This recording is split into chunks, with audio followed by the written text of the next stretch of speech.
back to my channel. I am Britt, and if you haven't subscribed yet, you probably should, because I normally talk about geeky things, and today you might see a red laser light run across me at some point. Don't worry, it is not a sniper.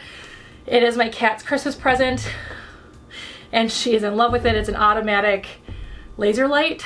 So, welcome to the final day of 2020. Finally, we are here, the end of this horrible year. Granted, it's not like 2021 is going to be magically better, but still, we've made it. You, me, we have made it to the end of what is probably collectively the world's least favorite year in the last 100 years.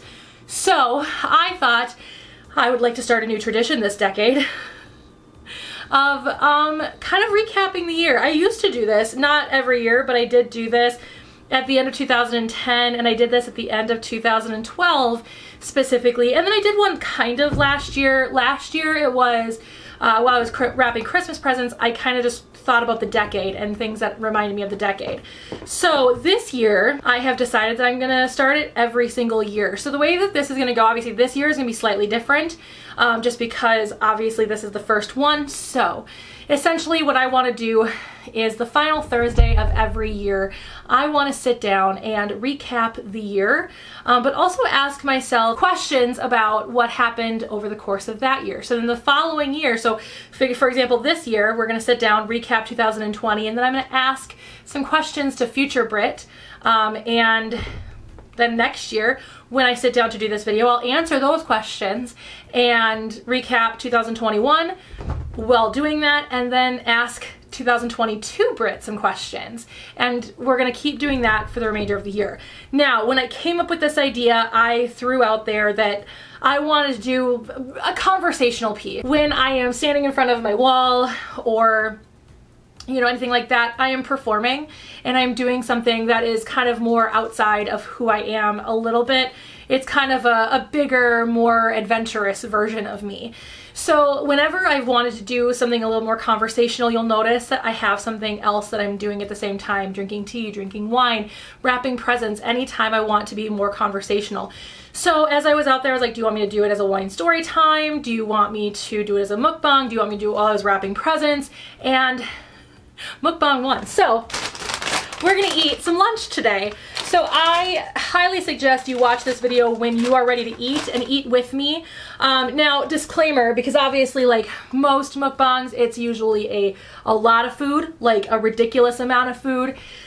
And trigger warning for those of you who have eating disorders. I suffer from binge eating disorder, and I feel as though it is probably not in my best interest to put out a bunch of food for me to be eating and then like try to control myself. So I think that it's best for me whenever I do a mukbang to just have a meal. So that's what we're gonna do. So I hope you guys have some food ready to go, because we're gonna eat some smash burger. So I've been into smash burger a lot recently. I was into Shake Shack for a hot minute, because Shake Shack is just some of the best burger. It's like one of the best burgers I've ever had, honestly. But smash burger, I can get sweet potato fries. And I love sweet potato fries. I love sweet potato fries more than I like most people. Plus, when it comes to Shake Shack, I can't just order a hot burger. Like, it has to be like something I have to add on when it gets here. With Smash Burger, I get to order jalapenos on a burger and pepper jack cheese on a burger. Oh god, sweet potato fries, I friggin' love sweet potato fries. So I have the Baja burger, I think is what it's called. I can never remember the name of it. But essentially it is just a burger with guacamole, jalapenos, pepper jack cheese, some vegetation my dog wants in. Cat, you are so obsessed with that thing. I mean, I'm glad, because it costs money, so I'm glad you like it. Glad you haven't broken it yet. It's my favorite part. Maybe I could do a Christmas haul too, but this is one of my Christmas presents. I'll be drinking out of my new Lion King Tervis mug, some peppermint tea.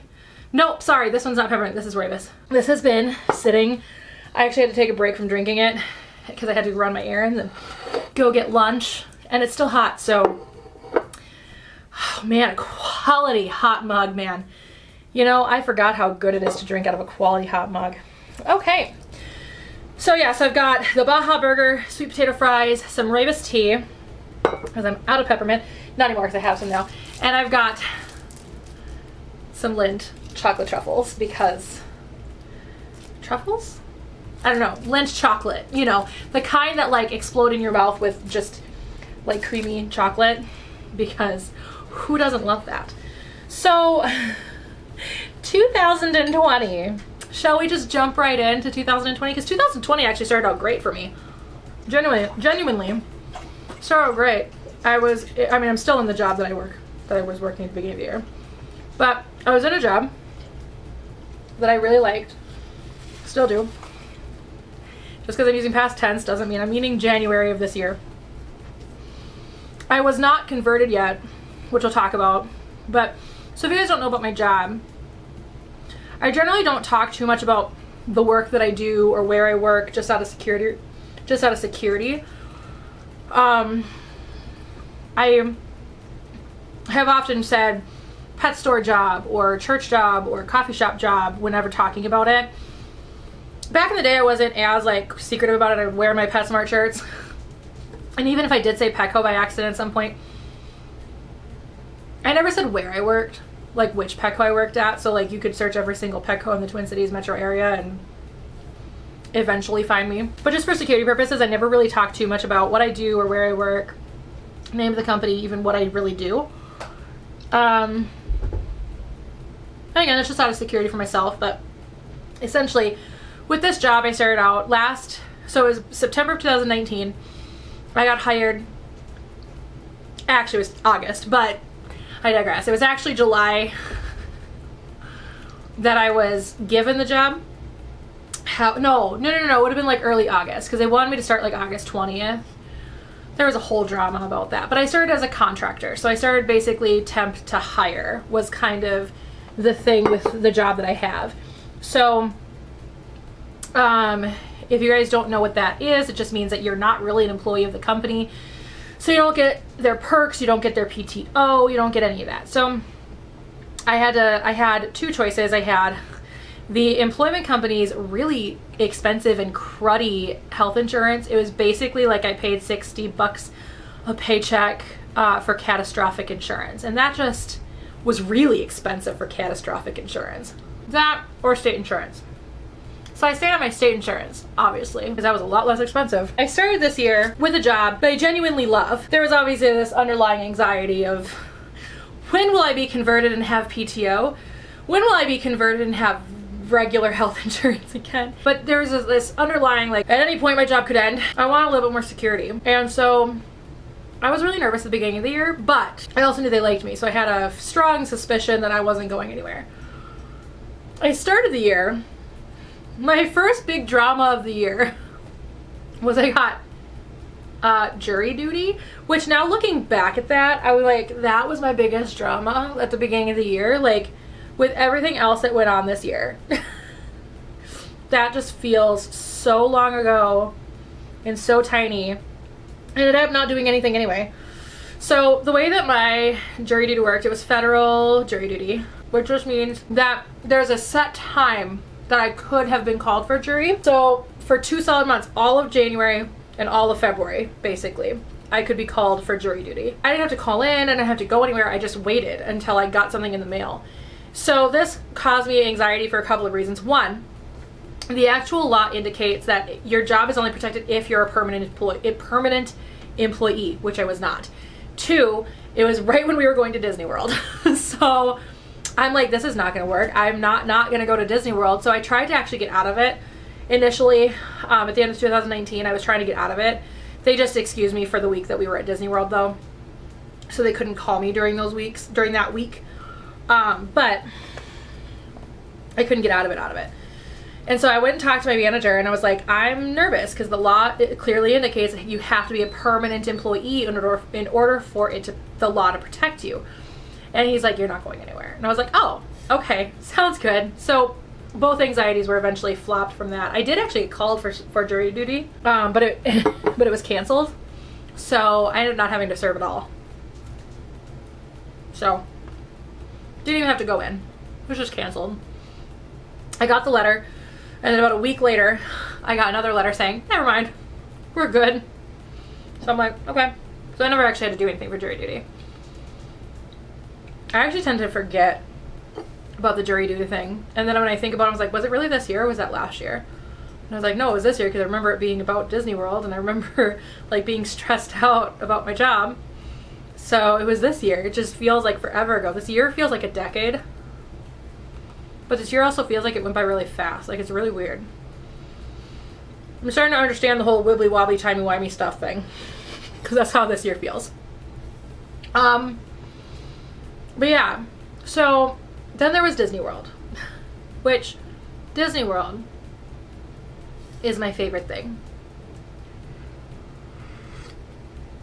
I say as I sip from my Disney mug and have my Disney wall behind me, which you really can't see much of. But also, the last time I hugged somebody that wasn't my family was actually after Disney World, because that was my friend Custer. So I was lucky enough, we were lucky enough, my family was lucky enough that we actually got to go to Disney World this year, because it was before everything started to shut down. We left we left January 31st.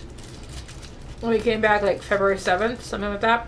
It's probably my favorite time we've ever been to Disney World.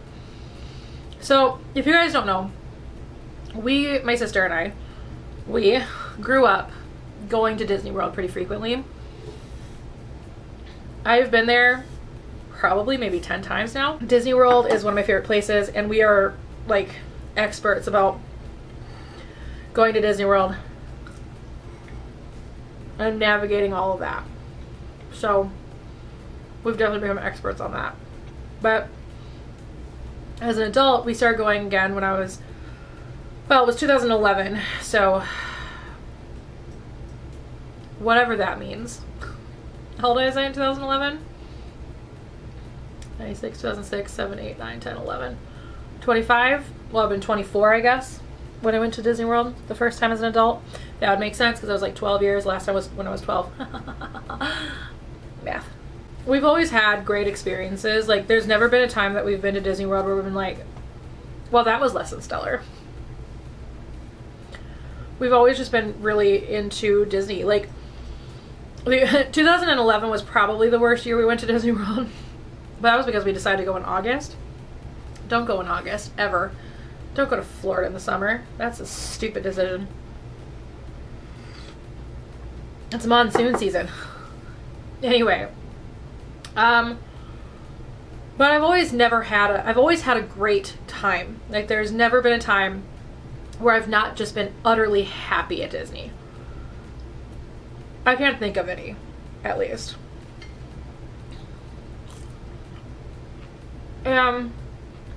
But this one was probably my favorite, because we had just the greatest time. So we always get there when it's raining. So the very first day we're there, it's always raining. I don't know why that always happens to us, but it seems like constantly we're always there when it's raining on the first day that we're there. We didn't love the resort we stayed at. We stayed at Old Key West, which we thought would be really great because it's on the higher end of the moderate, like price-wise, higher end of the moderate hotels or resorts. And is part of DVC. There we go, DVC, Disney Vacation Club. So we figured a lot of really great amenities, really great, you know, everything. And it was terrible. Like, there was one restaurant and it was only table service. So you couldn't get quick service there. You couldn't get snacks there. So if you guys don't know about like Disney and that whole thing, if you stay on property, you can buy, if you want to, the food program. And the food program, for every day you're there, you get one table service, which is like a sit-down restaurant kind of situation, one quick service, which is like fast food, and then you get 2 snacks every day. And you actually get 1 alcoholic beverage with your meal as well, with your table service meal. And I think also quick service, but I never drank quick service, I don't think. Anyway, that's not the point. He did drink around the world, but it's a whole different situation. Generally what we do as a family is we do 2 snacks in the morning. So we do like a pastry and something to drink, or something like that in the morning. And then we do quick service for lunch, and then we do table service for dinner. Sometimes that is a little moved around, but for the most part, that's how we do it as a family. So there was no place to get a snack or a quick service at this place except for this like little tiny snack bar thing that had very limited options. So it was very unlike any of the other resorts we've ever stayed at, where there's this entire like cantina kind of thing, this like huge like food court essentially of quick service and or snacks. So it was just a very different experience than we've ever had in the past. It was quite frustrating, to be honest. We didn't like it. Plus, we ended up on just a really stupid part of the resort where we were up against the highway. So we had this balcony that overlooked the highway. So we just didn't like it. We didn't love it. It wasn't great. But that was really the only downside. Everything else was great. My favorite day at Disney World, and when I say my favorite day at Disney World, I don't mean this trip. I mean my favorite day at Disney World was the day we went to Hollywood Studios. The first day we went to Hollywood Studios. I got to see Galaxy's Edge for the first time. I got to see Toy Story Land for the first time. We rode Rise of Resistance. I mean, it was just such a fun day. It's like I said, my favorite day that we've ever done at Disney World, if I'm honest. That day just started out great. Like, we got up super early. We got on a bus to get to the park before it opened. Park opened at 7. We sat there as it opened, all of us on our apps, trying to get a ride pass. Melissa, my sister, got us the ride pass for Rise of Resistance. We were guaranteed a ride because we were within the ride passes where they can guarantee you the ride, which I was just thrilled about. So much fun. Graham my nephew, wore his stormtrooper outfit, and he got caught by some stormtroopers and they paraded him across Galaxy's Edge and posed with him. And there were like 100 people surrounding us just taking pictures with him. I mean, it was just one of the best days, and Rise of Resistance was so worth getting up early, so worth getting to the park super early, so worth the stress of trying to get the ride pass, so worth it. Like, if you go to Disney World or Disneyland, Rise of Resistance, super worth it. I love that. I loved that ride. So good. One of the best rides. The only thing that we didn't get to do at Disney World was ride Flight of Passage, I think is what it's called. It's an Avatar ride, which I would have liked to have ridden, but we just didn't get to do it this time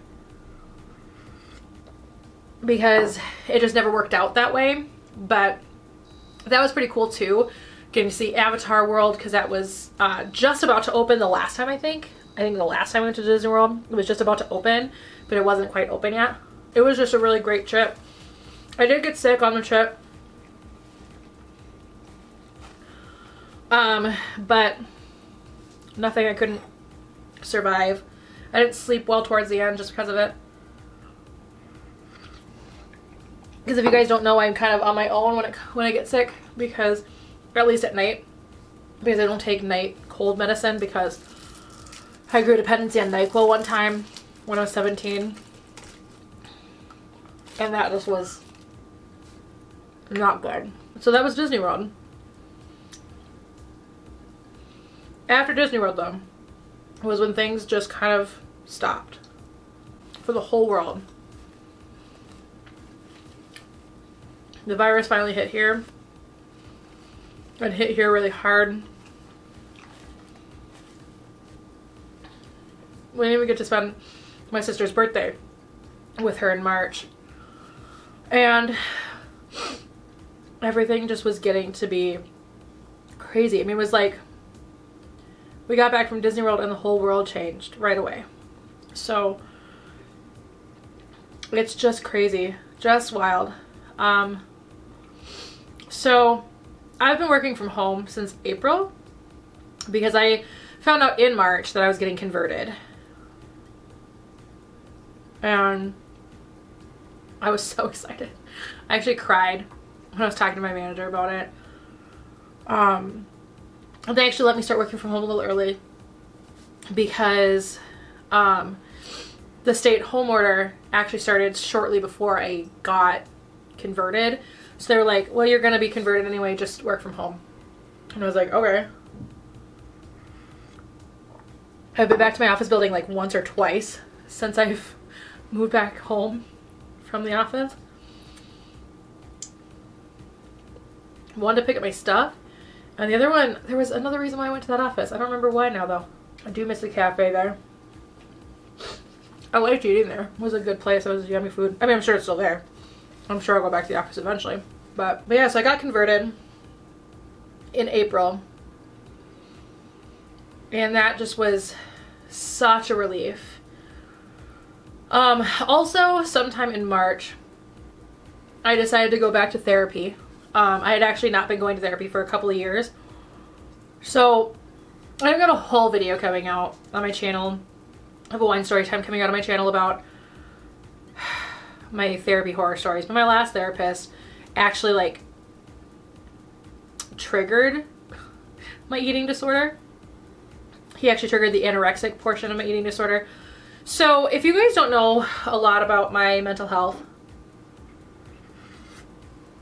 the breakdown is I've always known I have depression. I was diagnosed with that when I was 13. I was diagnosed with anxiety in my teen years as well. And I was diagnosed with OCD in my teen years.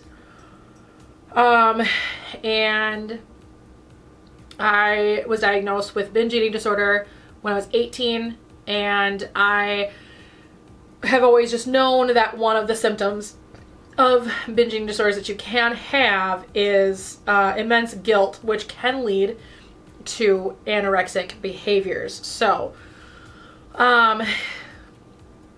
those were all things I knew I had. Now, the therapist I had before, he really didn't understand binge eating disorder like he probably should have to take on a client with binge eating disorder. Because he would tell me, meditate while eating, which then would just make me not eat. And then, and then he would shame me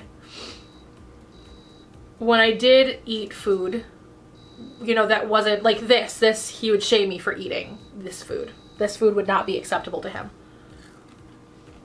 Because I was deleting all of the good that I've done for my body over the week.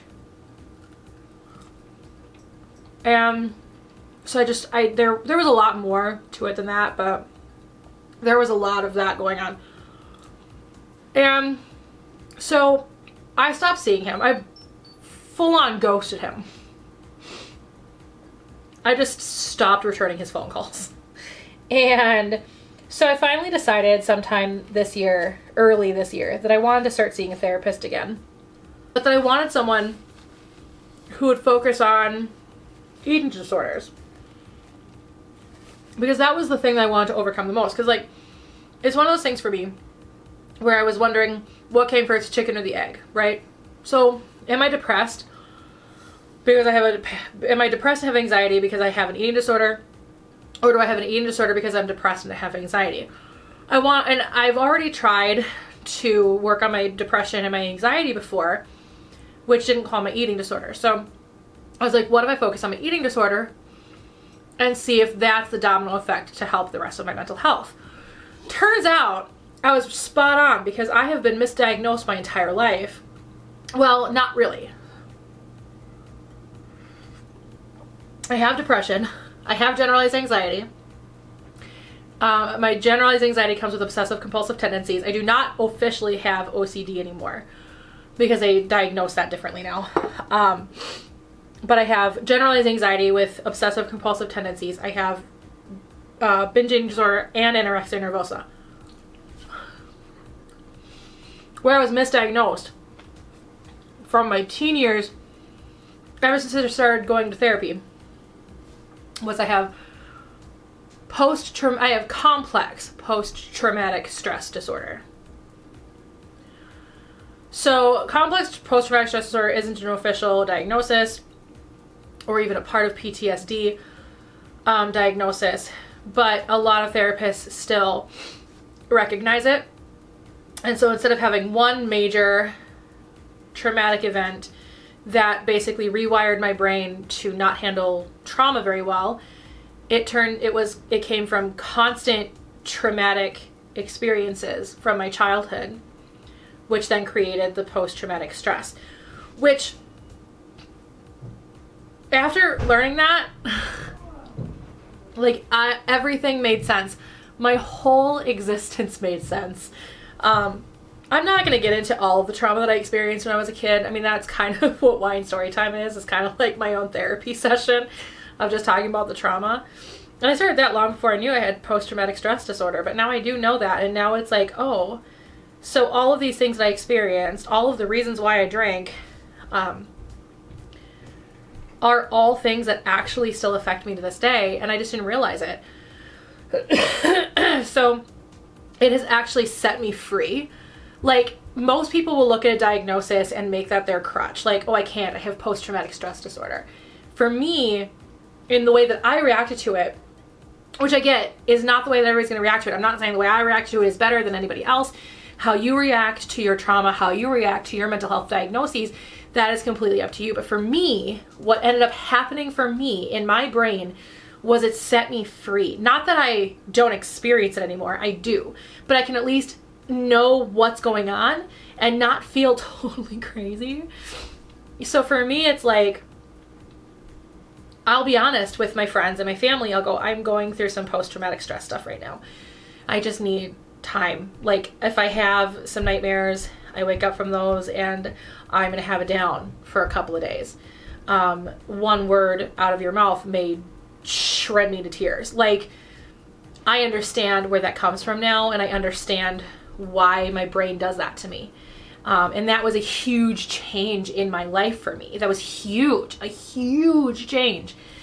So it was like, I started learning more about PTSD and CPTSD and started learning about myself. Like, I would read all these symptoms and things like that, and I'd go, oh my God, this is me. The nightmares, the dissociation, the memory loss, the random memories coming back to life, the flashbacks, like, all of it is just so true. The fact that I have trouble controlling my anger from time to time.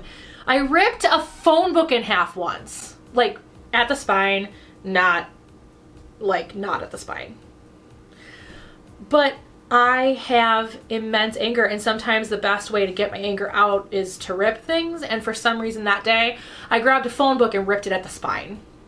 So that's a thing I did. And not this year. That was still living in St. Cloud back then. That was back when Cosmo was a puppy. But still, like, that was just something that I finally was able to go, oh, I get it. I understand myself a little bit better now. And that really helped me, like I said, just understand and kind of free my mind, free myself from feeling like I was, you know, for lack of a better term, crazy. Not that being crazy is a bad thing. Just saying. Now I just feel like I have answers, which makes me feel good. It makes me feel better. It makes me feel like I can cope with it better. At first the diagnosis was a little scary because, like, I've seen, like, dramatizations of PTSD, and those can kind of be scary dramatizations. But they're dramatizations. I studied film criticism, to be specific. So, like, I understand dramatization, the reason for it, to make it visually stimulating. But that's kind of where this year has kind of taken me. You know, most people, their mental health has struggled through quarantine and through being by themselves. Luckily, I've been blessed enough to not lose my job. I've been blessed enough to be able to work from home. I've been blessed enough to be quarantining with my parents. So I'm not alone. And I've also had a therapist. I've also been lucky enough and blessed enough and privileged enough to have a therapist throughout all of this. But when, and my heart goes out to all of you whose mental health has struggled through the pandemic and through the quarantine. I know that my heart is with you and that I love you, and if you need someone to talk to, I'm here. And the world needs you here. And just as I'm talking about this video that's going live on my channel eventually, I realize I just deleted it from my camera and I haven't edited it yet. So guess what? I get to refilm again tonight. Hooray. But as people's mental health struggled, I feel like mine luckily was able to get better, you know, through the quarantine. Really focusing hard because I had no other option but to focus on my trauma has really been helpful. And being forced into a world where binging was gonna be easy. I've had people reach out to me and be like, oh my goodness, I don't know how you're handling this quarantine with binge eating disorder, when I feel like that's what I experience right now, you know, through all of this. Mind you, it's not easy, but I'm lucky enough that how it worked out for me was that I've had a therapist this entire time as we are working on my trauma and working on my eating disorder, and realizing that PTSD is probably a catalyst for pretty much everything else that I've been going through my whole life. So that's just really been very helpful for me. It's just been very nice, and I have really just been happy. I've had my downs, 100%. I've had a lot of downs. I actually had one trigger last night a little bit, but I had a conversation with the person that triggered it, and they took it very well, and hopefully there will be change. You know, the thing about me is I try really hard to be honest about my mental health because I want to destroy the stigma surrounding it. I'm not weak because I have depression. I'm not weak because I have anxiety. I'm not weak because I have PTSD. I am just somebody who has a brain that's sick. Just like if somebody were to have cancer in their body, that part of them is sick. That part of them is hurting their body. And it's the same kind of thing, you know, for somebody with mental health. And it's just been a really interesting year. I mean, there's not a lot else to talk about. I turned 34. You know, I have not added to my zoo. God help me if I add to my zoo. I don't have the space for that. I don't have time or space for that. Nova's still enough to handle. I successfully did not add an animal to my zoo though this year, so I am proud of myself. I say that as if I add an animal to my zoo every year. If that were the case, I'd have 11 animals, not 6. Wait. 1, 2, 3, 4, 5, 6, 7. I have 7 animals. To be fair, Cosmo moved here with me, so he doesn't count. So technically 6 animals since moving here. But I mean, obviously this year has just been very different because we've not done anything. Like, I was going to go to Paramorphicon this year. I didn't go to a single convention this year because Anime Detour obviously canceled because that was right after things all started to shut down. I didn't go to Paramorphicon. Didn't get to go to Disneyland. I was going to go to 2 Disney parks, or 2 like Disney resorts in 1 year. I was going to be able to go to Disney World and Disneyland this year. That did not happen. Let's talk about the elephant in the room. I'm right south of Minneapolis. It doesn't take me long to get to South Minneapolis at all.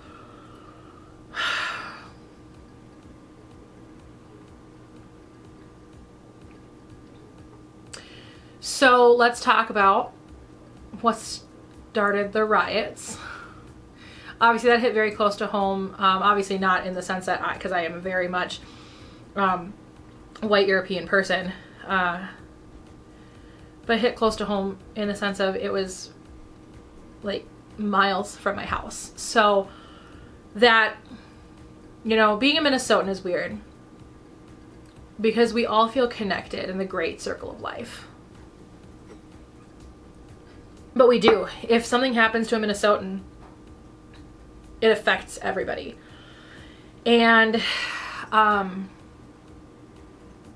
heart ached for months after that, you know, and not just because he died and not just because a cop killed him, but my heart ached for that entire community, for the Black community, for the Minneapolis community, for his family. My heart just ached. And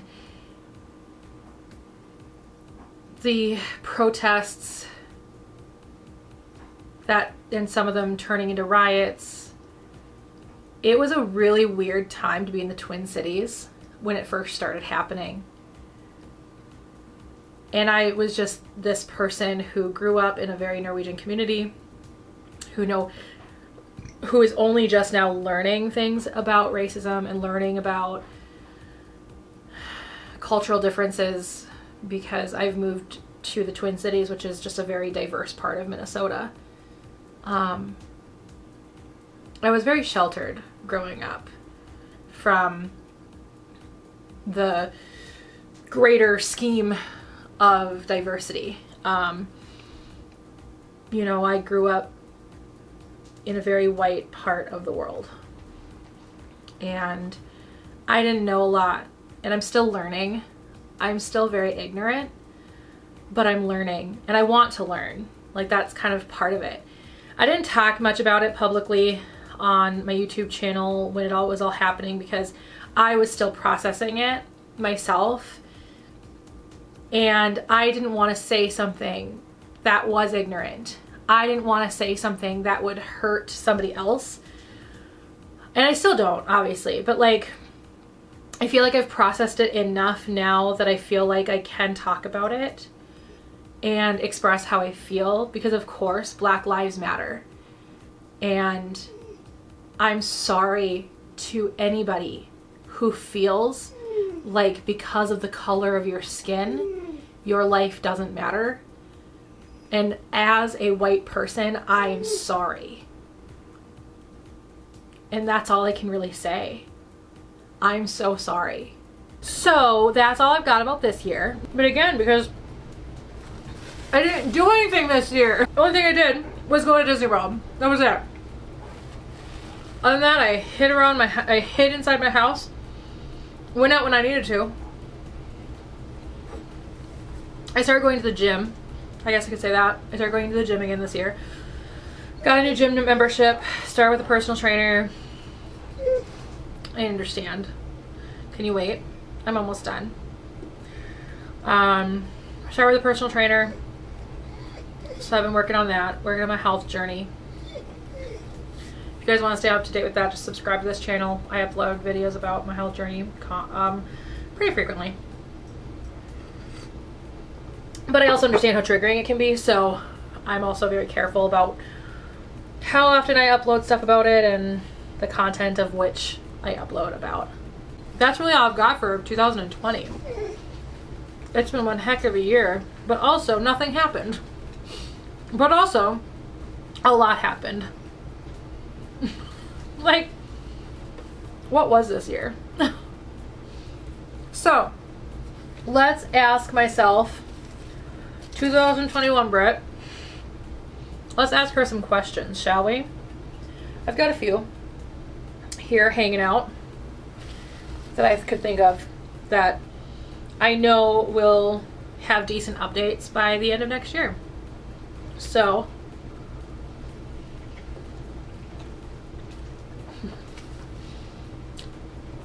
question 1. You have a big change happening this year. Big change in your life happening this year. By the time, obviously, we do this video next year, that big change will have happened.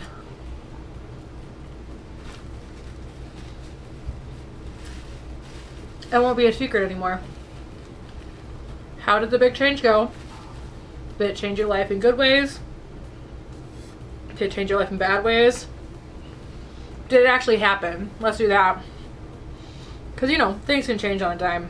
So, Did your big change actually happen? How'd that go? And how are the repercussions of it going? I'd love to know that the answer to that question. Did you get any good acting jobs this year? No, that's another thing that I guess I didn't really cover much about this year was I really started putting an emphasis on my acting again. Doing just voiceover stuff. But let me know. What'd you do this year? Did you go back into theater this year? Because you've thought about going back into theater. You just don't know if you want to dedicate that kind of time and energy again to theater, because that's a lot of time and energy. But did you? Did you get any good acting jobs this year?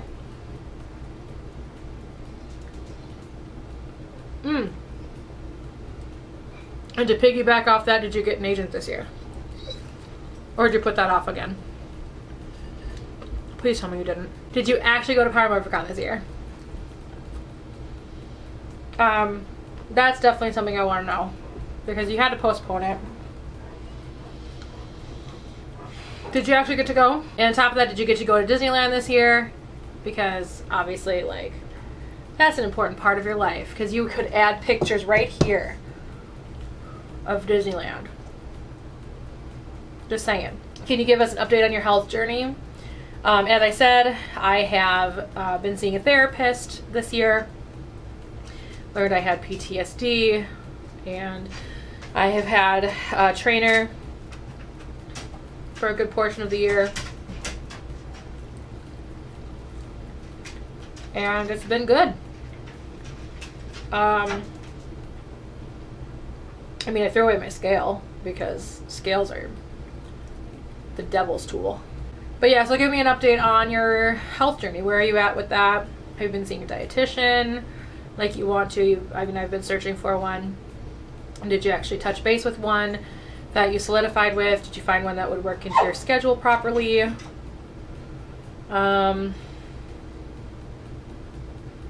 how's that all going? How is Nova? Even though Cosmo is the one that's causing most stress at the moment because he can't understand weight properly at the moment. How's Nova? She's the one who causes most of your anxiety, most of your frustration, day in and day out. How's she doing? And how's Cosmo? Cosmo is causing a lot of stress at the moment, but you won't even remember the fact that he had the runs today. And he just really wants to go outside again. Can you wait? You just went outside before I started filming. You're fine for right now. How are the leopard geckos doing? You've got Van, you've got Langley, you've got Surrey, you've got Haro. That is the order of how you got them. The two boys, and then the two girls. How are they doing? Are they doing well? What, Van is gonna be 10 this year. Langley is about a year younger than that, so he's gonna be about 9 this year. We don't know how old Surrey is because we got Surrey as an adult, but I'm guessing about the same age, around the same age. Well, no, she was probably like maybe 2 when I got her. So what? Got her in 2015. Yeah. So what? 2013. So she's probably 8. And Haro is like 5 this year, 5, 6 this year. So how are they doing? They are all doing really well right now. They're all finally, I think, coexisting with the cat pretty well. That's always good. There was always that frustration with Langley on that one. So how are they doing? How's Nodley doing? I mean, this year you're starting to realize how old she's actually getting. And realizing that she probably is nearing the end of her life because she is starting to slow down. So I'm very curious as to where she is now in her life, if she's still around. Did you lose her this year? I hope not. But I am preparing myself just to be on the safe side for that. So let me know. How's work going? As of this year, you have been converted and promoted. So 2 ends of the year. So converted at the beginning of the year, promoted here just a few weeks ago. How are things going with work? Are things going well? Are you a supervisor yet? Because God knows they really want to move you fast. So I hope they're not moving you too fast. Let me know how they're moving you, how things are going. They really like you though. Hopefully they still like you. Do they still like you? Are you still at that job? I hope you are. Do you like Dino Fury? I'm very curious about how you feel about Dino Fury because that's going to start relatively soon, and I'm very curious as to whether or not I'm going to like it. You know, it's always nerve-wracking when a new production company takes the helm officially. Like, this is not pre-production Saban stuff. This is not Judd Lynn. This is all brand new. Simon Bennett's the showrunner now. Hasbro's doing pre-production. I'm very curious as to find out if you like Dino Fury. So let me know if you like Dino Fury or if you don't, and let me know why. Because by the time this is done, by the time we do this video next year, season 1 should be over. So that'll be interesting. How is your creative life going? And I mean that obviously because I asked about the acting stuff earlier, but you do more than just act. Have you directed anything this year? Have you painted anything fun this year? Because you're starting to get back in painting this year, which has been really great. One of the gifts that I got from my mom this year was watercolor pencil, and because I've always talked about getting back into that, because it's my favorite form of watercolor personally. And so have you been doing anything fun with that? Have you done any writing? You play with writing all the time, and you keep threatening to actually do something with it. How's that been going? I just want to know how your creative life has been going. Let me know. So I've got for questions this year. I hope that you have a great 2021 to my future self, but also to the rest of you who are watching this video. I hope 2021 brings you joy. I hope that it brings you laughter. I hope that it brings you answers to questions you may have. I hope that it brings you into the light instead of into more darkness.